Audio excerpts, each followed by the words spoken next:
Okay, start.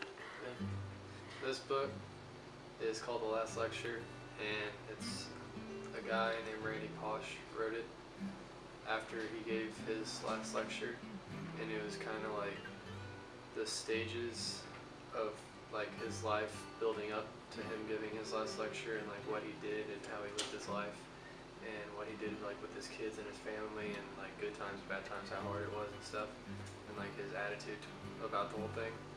And we were, since like he had this life-changing experience and this kind of like eventually life-ending disease, and with you getting diagnosed with diabetes and having a life-changing event like that, and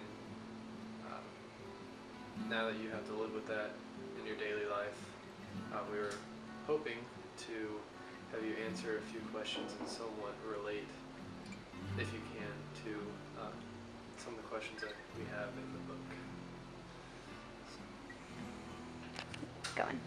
Okay, our first question is, when did you realize you were sick or that something was wrong, and what did you do?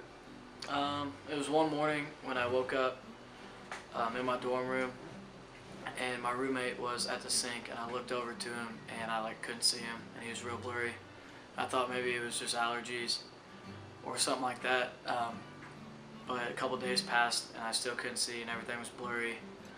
I was running into people because I couldn't see them until they were right in front of my face. And then I was losing 4 to 5 pounds a day. I think over 2 weeks I lost 31 pounds.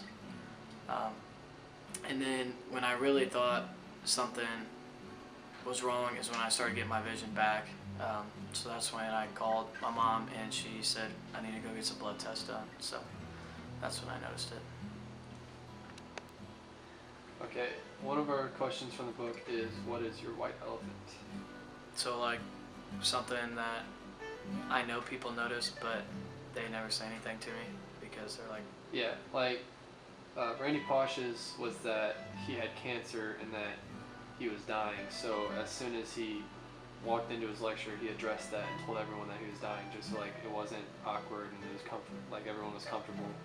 So it's just something that is obvious, but it's not stated, you know. So that'd probably be my diabetes again.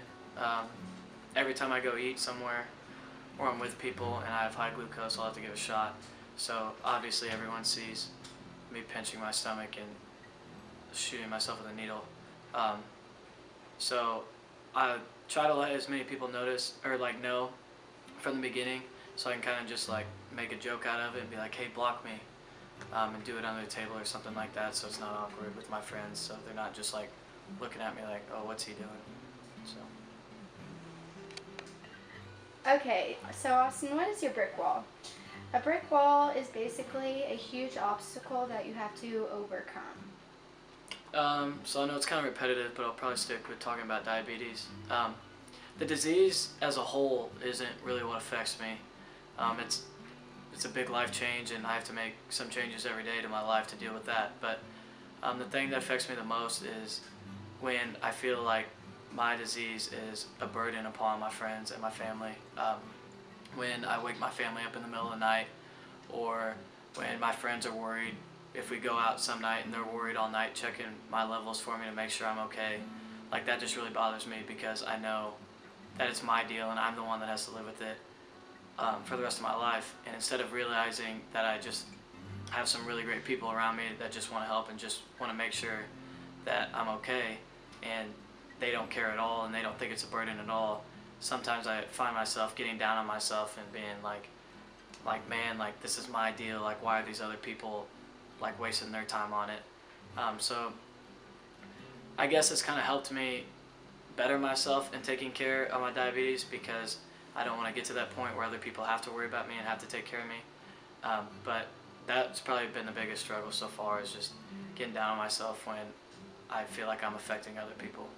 So do you feel like you're still struggling with that brick wall, or have you done something to overcome it? Diabetes is pretty new to me, so I still struggle with some things all the time with it. And like I said earlier, I try to better myself so that doesn't happen and so that other people don't have to check on me. but every once in a while it'll happen, and I just realized that what's helped me like overcome me getting down on myself. I've just realized how great of a family I have and how great of friends I have, and that they really like it really doesn't bother them that like they're just there to make sure I'm okay, and like that's just how I've overcame it. Okay, so Austin, this one's a little off topic, but you explained how great your family is. So, would you say that you have won the parent lottery? Absolutely. I couldn't ask for any better parents to, not just with diabetes, but with everything. They've given me every opportunity to make things easiest for me. They're always there for me, whether it's a phone call or whether it's a meeting or like for dinner or something like that. I just couldn't ask for better parents or a better family in general. Have you had any childhood dreams? I've probably had two.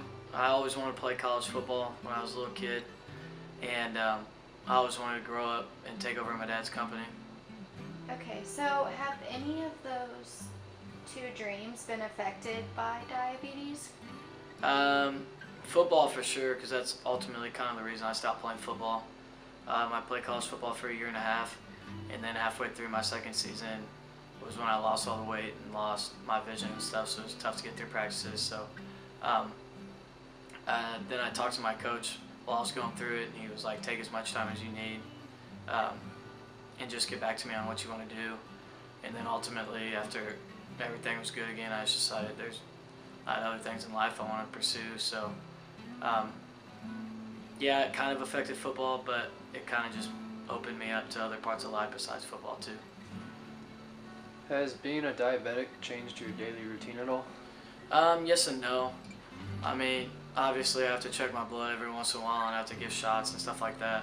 But that ultimately just adds up to a couple minutes a day.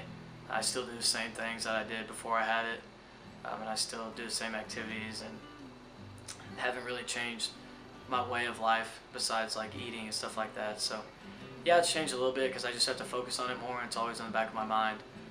But it hasn't changed like what I do on a daily basis. After his diagnosis, Randy Pausch, he pretty much had a good mindset throughout his entire time with cancer.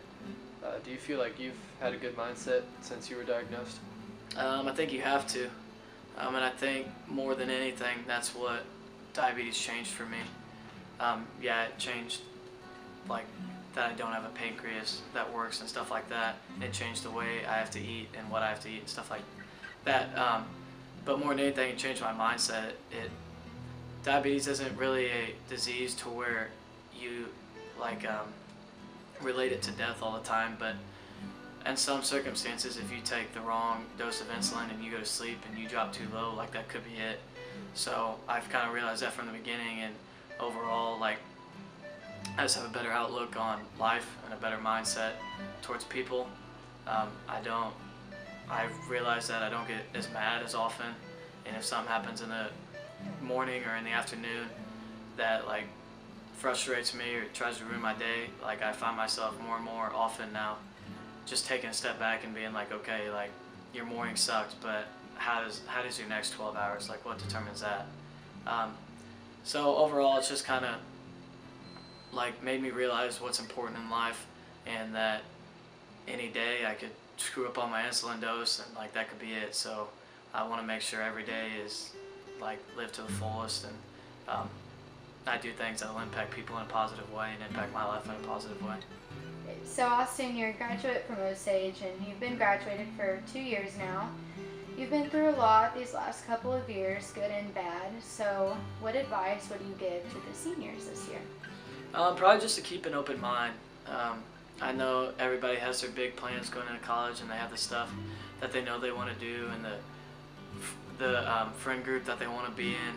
But I would just tell you guys like to keep an open mind. Like where I saw myself, if you would ask me in high school where I saw myself in 2 years, like I'm nowhere close to like where I was, and I couldn't be happier, and I have no regrets towards it. But probably my biggest advice is just keep an open mind going into college, because you don't know where life's going to take you, and just trust that you're going to end up in the place where you're supposed to be. So